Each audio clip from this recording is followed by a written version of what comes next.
Hey you guys, it's Peter, and welcome to my channel, Peter Likes Books. I actually get a lot of comments and messages, people saying, I miss your Booktube vlogs, because I used to always drive around when I started my channel and just vlog about like books and just talk about books. And the reason that I haven't done it lately is, honestly, I thought people were kind of just like bored of it. And so I was like, you know, like, I don't know, is it like boring for me just to sit in the car and talk about books? And, but what's interesting is that typically the people that like my vlog channel, which is the majority of the time me just like driving around in a car talking, are the same people that really like my Booktube channel. So I don't know, I mean, maybe it's just the random talking that people like. So if you like my car vlogs on Booktube, put it in the comment section below. If you can't stand them, I mean, let me know that too and say no, I hate them, they're ridiculous. I'm gonna actually show you Indianapolis. So I'm in Indianapolis, Indiana, that's where I live. Literally overnight, it turned completely like what Indiana looks like in the fall, and it is gorgeous, and I wanna show you. It is so pretty. This is the street that I live on. So I just want to show you. Do you see these trees? I mean, they have turned fantastically orange. And this is just the peak. This is what, do you see? Oh my gosh, they're so pretty. And I'm gonna turn it around for you in a second, because when I turn on the street, it's like, that, see? I mean, it's gorgeous. And Indiana in the fall is just like, literally, like red and gold, is that red and gold? No. Oh, the poem, black and gold, nothing in between. When the world is black and gold, then it's Halloween. But Halloween is over, and now it is time for Thanksgiving. But like, look at this right here. Do you guys see this? So where I'm like turning is like kind of wooded, and you can see that it is like, when I turn on the street, you'll totally see what I'm talking about. Do you see it's like all yellow? It's beautiful. And I don't know, like, you know, we're looking at getting a place in South Florida, which I'm very excited about. But at the same time, it's like, this is, like, I don't, like, right here is just absolutely incredible. Do you see that? I mean, it's just gorgeous, and I would forever miss that if we moved. So we want to keep our place in Indianapolis too, and it's very much these days that are like this, when you like make a fire in the fireplace, a wood one, not a gas one, and light candles and make, you know, tea or coffee, and you sit around and read, and it's like a perfect reading day. I got my coffee from Starbucks, so let's just talk about books for a little bit, shall we?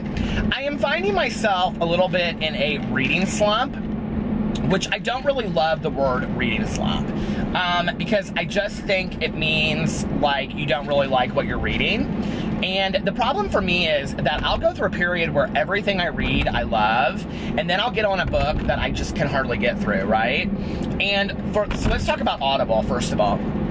So Audible, I am right now reading Joe Hill's Heart-Shaped Box, which I know people absolutely love, but for me, it's just not that incredible, honestly. And I'm really, really struggling getting it done. And I think it's on the heels of like Hell House by Richard Matheson. I have found that I don't love these paranormal books. They're not for me. And you know, the more I refine what I really like reading, I'm very much of a contemporary realist reader. Does that make sense? Like, that's what I love to read. And, you know, I don't even care how cheesy it is. I think that's really what I love. And, so I'm very much caught up in these books right now that I'm not loving. I'm reading that. I'm reading this Trick or Treat book that I still haven't finished. It's about Halloween, which it's not that Halloween's over that bothers me, and that's why I'm not into these books anymore, because it doesn't really matter. Like, the Trick or Treat book is like a scholastic book, and it's okay. But the Audible thing is that I pre-ordered Murder on the Orient Express, because they did a full cast recording on Audible that you can get of Murder on the Orient Express, and I was so excited about it coming out that now it's out. Plus, the movie comes out next week, which is supposed to be fantastic, and I can't wait to see the movie. And Alex, my husband, really wants to go see the movie too. but I want to finish the audio version of it first, because I, first of all, paid for it, and second of all, because I just do. I don't know. It was interesting, I was telling Alex, excuse me, last night, that when I was growing up, I was obsessed with Agatha Christie. I mean, she is one of the reasons why I love to read and why I wanted to be a writer. And I've never really, like, my book that I'm working on right now has a mystery as the backdrop, but the mystery itself is even kind of a character. Like, it's not the main part of the book, it just weaves through the book. But I think it's very difficult to write a mystery, and especially write a mystery well. And, you know, I think it's interesting that with all of the people that we talk about, you know, as, you know, J.R. Tolkien and, you know, like the Harry Potter books and all of these people that we talk about that are like phenomenal writers and authors, we don't pay much, you know, respect to Agatha Christie for being this novelist that wrote millions and millions of novels. Not millions and millions, but she wrote hundreds of novels, and she also, you know, had her own mystery in her life. Do you know about that? There's a whole mystery behind, like, that something that happened to her. She disappeared. If you don't know about it, you should go in and read a book about it, or investigate it, or watch a video, because it's very intriguing. But anyway, Agatha Christie was a bit of a strange gal herself. And, by the way, I just went over the river. That's the river in Turtles All the Way Down by John Green. So, because I'm in Indianapolis, which is where it takes place. And, I will say this, it's interesting because in that book, he said something about it not being a pretty river, and they talk about it like there's like no depth to it, which is totally true. The White River is disgusting in Indiana. And it does stink down. When you're closer to downtown, it does really stink. But, you know, I was thinking about Agatha Christie today because when I was growing up, I was obsessed, not with the books, but with the movies. You know, like, what was it Jewel on the Nile? Death on the Nile? I watched Murder on the Orient Express, the old one, and my favorite was Evil Under the Sun. I also watched 10 Little Indians, but I don't remember that, and Then There Were None. And that's like one of the books that I have like pulled out to read recently, and I just haven't read it. And I remember reading it like when I was younger, like 10 or 11, and loving it. And that's the thing about Agatha Christie is no matter what age you are, you can read them and enjoy them. You could be like a 10 or a 12-year-old and read Agatha Christie and really love it. Like, I remember reading it at that age and understanding it, and it doesn't have like all these adult concepts in it that, you know, you like, if you are an innocent-minded reader, that will disturb you. You know what I mean? And I think that's one of the things, is that, you know, always, like, I very much miss the old days of movies, too. Like, I grew up, like, with my mom, like, showing me, like, Alfred Hitchcock movies, and the Thin Man series, and Arsenic and Old Lace, and, you know, all of those old, like, mystery movies. I love those. And, like, Rear Window, and The Man Who Knew Too Much. And, you know, back in the day, like, if they wanted to show, like, a sexy scene in a movie, they would, like, they were very creative and inventive about it. You know, like, they would go into a hotel room, and then they would, like, have the guy open the door and put, like, the Do Not Disturb sign. And that was it, you know, and, like, it left the rest of the imagination. And I think that we've lost that a lot, you know, in literature. I think we have gotten to a point where we tell, don't show, and I think it's important to show, not tell. And, you know, that was something that, like, when I was editing my book, my publisher kept on saying to me, she would say, show, don't tell, show, don't tell. And, you know, I think it's true. I think, you know, and I read so many books that are just like pages and pages and pages of telling, you know, telling the story instead of showing it. And those are the things that I miss. And, you know, it's interesting because I think that Agatha Christie is somebody that did that in such a phenomenal way, you know? That little nuances that a character would have, or even little funny things that they would do, or something strange that they would do, would really, like, depict who they were as a character, right? Which is why, if you read a Agatha Christie book, and I love her, or if you watch a movie based on, or the movies based, if you have a chance to go see Evil Under the Sun, which has, like, Maggie Smith in it, and some, you know, Peter, what's the guy that played Hercule Poirot? Peter Ustinov, is that his name? Anyway, I can never remember his name, but You know, and then like Death on the Nile has, I always want to say Jewel on the Nile, but that's the sequel to Romancing the Stone. Death on the Nile has like Mia Farrow in it, and it's like, you know, they have these phenomenal actors and actresses in these movies, and because they were really respected scripts. And if you go and you have a chance to watch those movies or read those books, you will never forget the characters. You just won't. And even last year, like the first book that I finished for 2017, I think, was Hercule Poirot's, I can never pronounce that name. My husband laughs at me because when I have to roll my R's for Spanish, I'm like, I cannot roll my R's. I, like, barely pass any kind of foreign language. So anyway, and I took French, and I don't know why, it did nothing for me.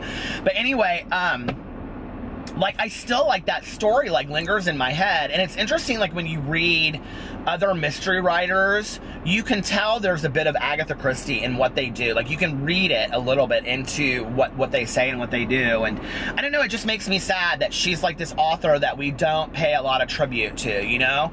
And so I was thinking, you know, like, maybe every month this year, I will read one of her books. You know, one of her better known books, because she has, I mean, I don't know, I think she has like 60 or 80 books that she's written in her life, and I don't know half of them, but you know, like Murder on the Orient Express is like one of her really well-known ones, and Then There Were None, obviously, a lot of people have read. But I think she's kind of like one of those authors that people read like one or two and then they move on, you know? It's like they don't really like stay committed to her. This car that is like up in front of me literally will not turn. We have been stuck here forever. But anyway, I don't know, I was just thinking about that a lot because I wanted to read Murder on the Orient Express and before I go see the movie. And I also really want to read Wonder because the movie comes out. Have you guys seen the trailer for the movie Wonder? Oh my god, it looks so good, you guys. I want to see it so bad. And I haven't read the book. And I have the book and I've been saying I was going to read it forever. So when I get home, the first thing I'm going to do when I get home is pull it out and I'm going to read it. I'll start it tomorrow. Or maybe tonight. I don't know. One of the tags yesterday, the book tag that I did, said, how do you pick the next book that you're going to read? I guess because of what movies are coming out. Are you one of those people that like to like... Because, like, here's the thing. If I see the movie, I won't read the book. Like, I just won't. And, but then it drives my husband crazy, because, like, if we go see a movie and I've read the book, or you guys like this, I'll be like, oh, that didn't happen in the movie, or the book, or that's not true to the book, or whatever. When we went and saw Paper Towns, like, he liked Paper Towns. I hated it, because I thought it was so bad compared to the book. And he was like, I really liked it, but you just wouldn't shut up the whole movie about how different it was from the book. So I'm like, the rule is Peter keeps his mouth shut if he's read a book. But that's so funny because when we went and saw Fault in Our Stars, Alex like bawled his eyes out, and he's not a big crier in movies. And he said, "You didn't tell me it was so sad." I'm sorry. Anyway, I think that's all I'm gonna talk about today on the vlog. I think, what do you guys think about the idea of reading an Agatha Christie book a month for the next year? Have you guys read a lot of Agatha Christie? Like, what are some of your all-time favorite Agatha Christie books? I want to know because I don't know which ones to pick. Like, you know? I also thought about reading that series. What's I don't know her name. Not Janet Ivanovich, but the one that wrote, I think maybe Sherry McCrum or somebody like that, but she has like, A is for this, A is for alibi, I think, and then B is for, I don't know, bloody, or, do you know what I'm talking about? C is for corpse, those books. Have you guys read those? Like, I thought about reading those too. I love reading mystery books. I just tear right through them, but I thought about reading them, that series. Have you guys read that series? Do you know anything about it? I literally don't know anything about it, and I don't hear people talk about, like, Booktube is very interesting because we talk about all of the current, like, YA books and bestsellers, but we don't really talk about, like, those kind of books, you know? Or if there are people out there that are talking about them, I am not aware of them. So let me know who those booktubers are, because I would like to be a little bit more educated about some of that stuff. So, all right, you guys, I'm going to get off here, and I hope you're having a wonderful weekend, and I love you, and I'll see you tomorrow. Bye.